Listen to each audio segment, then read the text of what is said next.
Well, this is a movie that had been on my watch list for a long time, and I finally got around to watching it. I streamed it over the weekend, and I wanted to talk about it. It's Prince of Darkness by John Carpenter from 1987, and I'm going to be a little bit harsh on this one.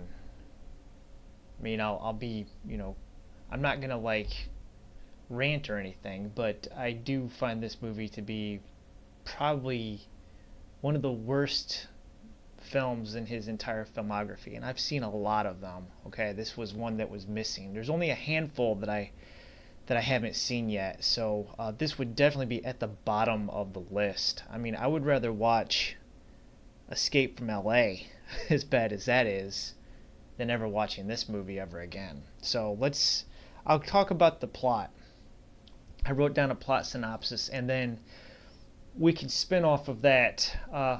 Essentially, it's going to be, let's just get into it.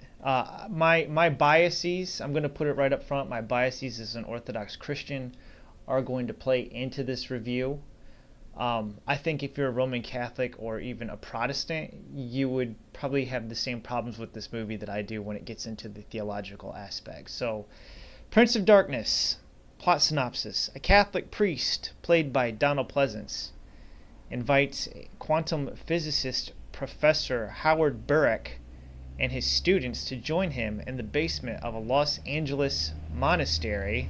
It's an old abandoned church that was a monastery for a bunch of Catholic brothers that belonged to a sect of an order, a secret order of the Roman Catholic Church. They're called the Brotherhood of Sleep. The priest, I don't know his name, Donald Pleasance, right, requires assistance investigating a cylinder of green goop, liquid slime, whatever. It's a big container, a big glass jar, a cylindrical container filled with green liquid, and he needs their help investigating it in the basement of this monastery. So this group of academic students, along with Victor Wong, who is Professor Howard Burek, Donald Pleasance, they go to the basement of this monastery to begin investigating this cylinder. They find an ancient text describing the liquid in the cylinder as the physical or the corporeal embodiment of Satan. They also learned that Jesus was an extraterrestrial executed for heresy after trying to warn the people of Earth about the vessel of goo in which Satan is trapped, and we also learned that the goo is sentient. So already Jesus is an alien. John Carpenter, come on, man. I mean, ancient alien nonsense. Wow. This is kind of where the movie lost me already, and I'm just looking at it going, this is really stupid. Okay, so using computers, the students find differential equations encoded in these secret text. So they're like, whoa, differential equations didn't exist 2,000 years ago. Jesus knew quantum physics because he was an alien. Whatever. Just, it's dumb. The goo begins to escape from the container, and then there's a group of street people outside whose leader is Alice Cooper. These catatonic homeless people who murder anybody that tries to escape from the building once they've entered. Professor Burek and Donald Pleasance, Father Donald Pleasance, conclude that Satan is actually the offspring of an anti-God. So they theorize that there's God and then there's anti-God. So matter and antimatter. And that Satan is the actual embodiment or the offspring or the son of the anti-God.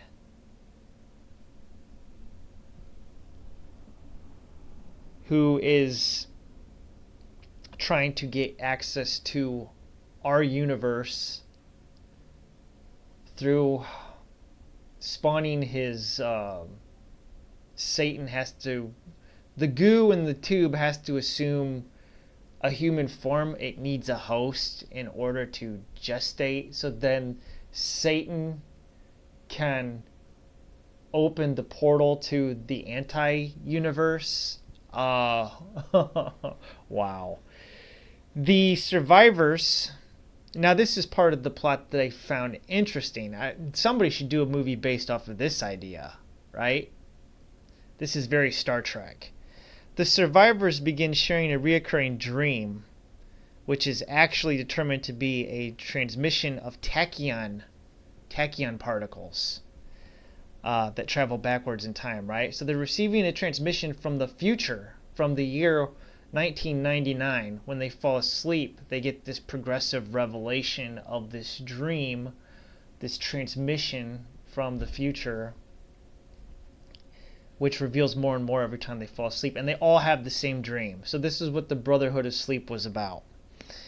And it tells them, the dream tells them that they're actually witnessing broadcast warning from the future, from the year 1999. Now, there you go.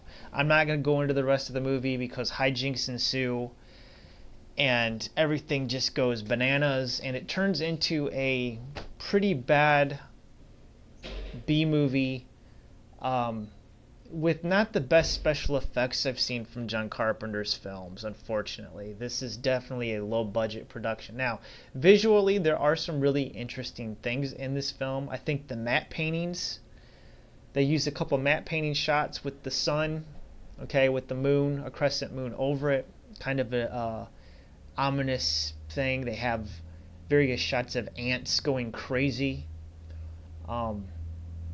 I think that the basement with the tub of goo looks really cool, visually striking, with all the candles lit and everything down there.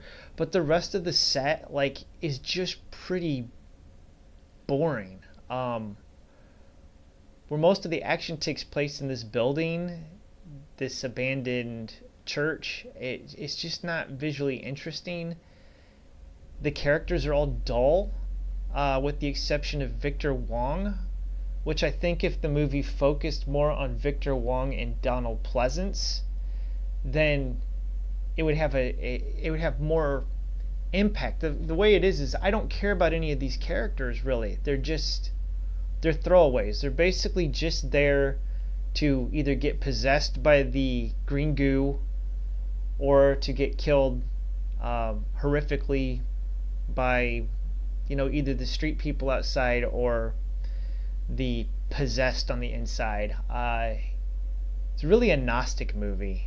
The whole idea of Satan possessing matter and that matter is bad is not Christian. It's Gnosticism, Gnostic sects of Christianity. So I don't understand what's going on. And I'm going to say right up front that I'm really biased towards any movie that delves into demonology, into the apocalypse, the end of days, or starts talking about theology, because I literally have like over 30 theology books on my shelf in there.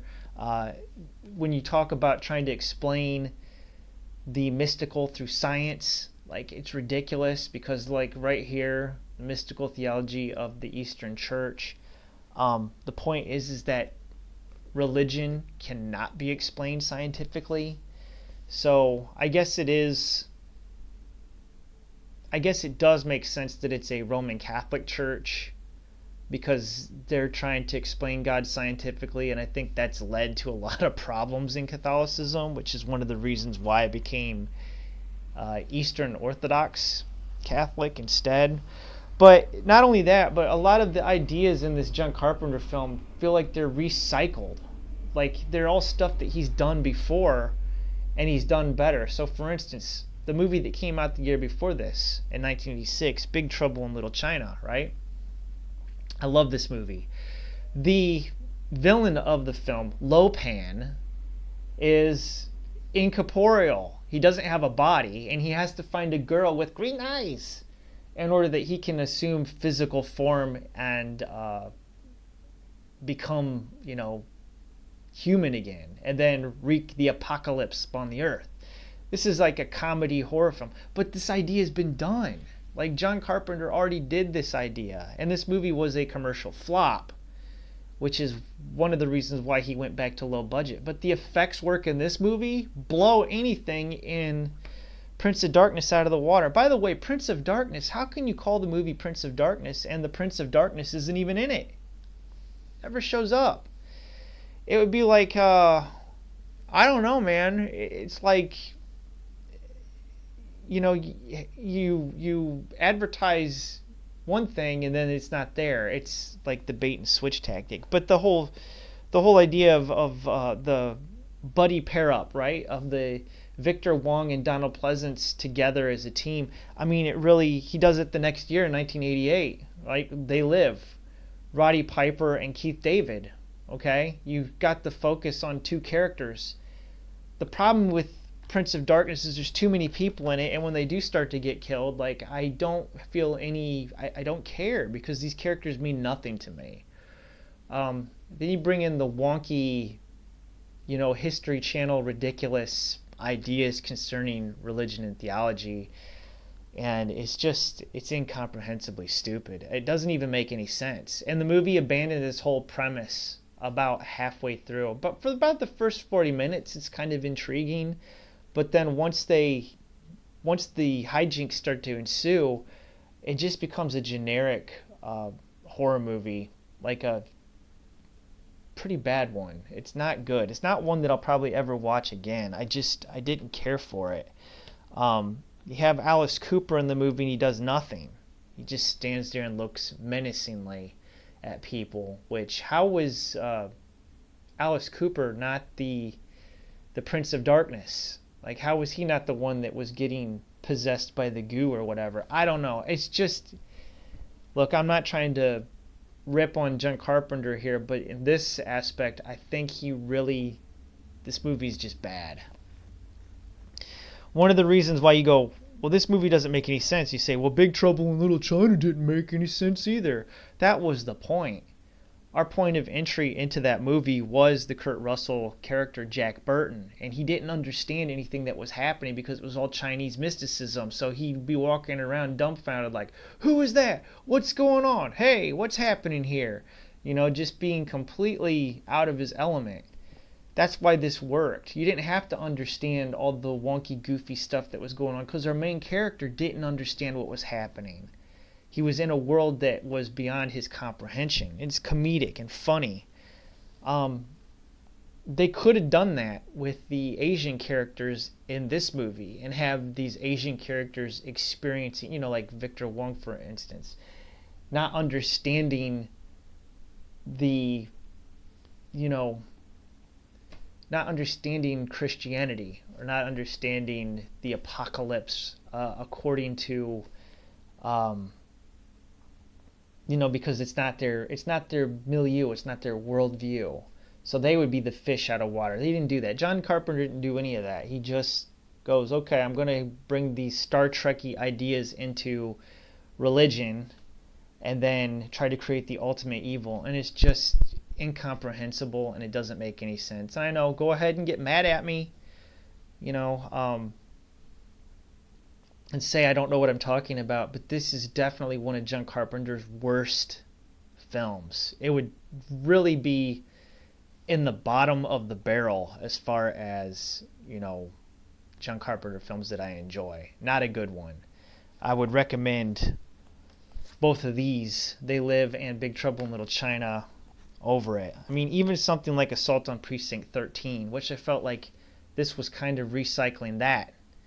Or The Thing, even. One more thing I'll say before I leave it off. This is the second in what's called John Carpenter's Apocalypse trilogy. It's an unofficial trilogy, which includes The Thing, this movie, Prince of Darkness, and In the Mouth of Madness. Now, I think In the Mouth of Madness and The Thing are both miles beyond better than this one.